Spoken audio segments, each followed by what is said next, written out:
Okay, so today we're going to show you the line color feature on the e-carts.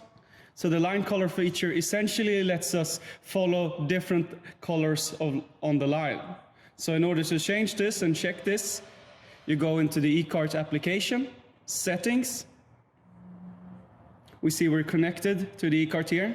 We go to line color.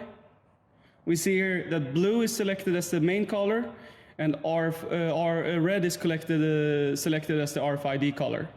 So the main line color up here is the fast tape.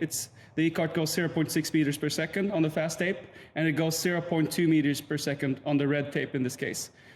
So we go back. We can show you line follow real quickly. We have a blue line here. I press play, and he follows the blue tape. Okay, so now we're going to try with a different color, and in order to change colors, we have to go to settings. We wait for it to connect. We go to line color again,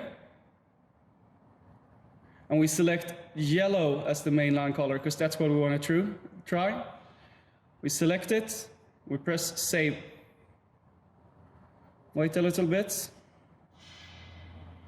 So we see the changes has been saved. What we need to do now is restart the e-cart in order for these changes to take effect. So I flip the main switch, and we have to wait 40 seconds for the e-cart to boot up before we try the changes.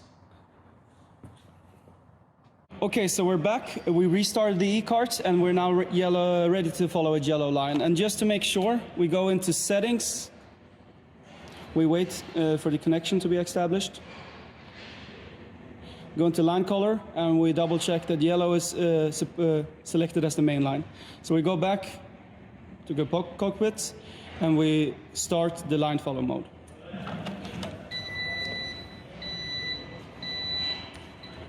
And we see here that we follow the yellow tape to the end of the line.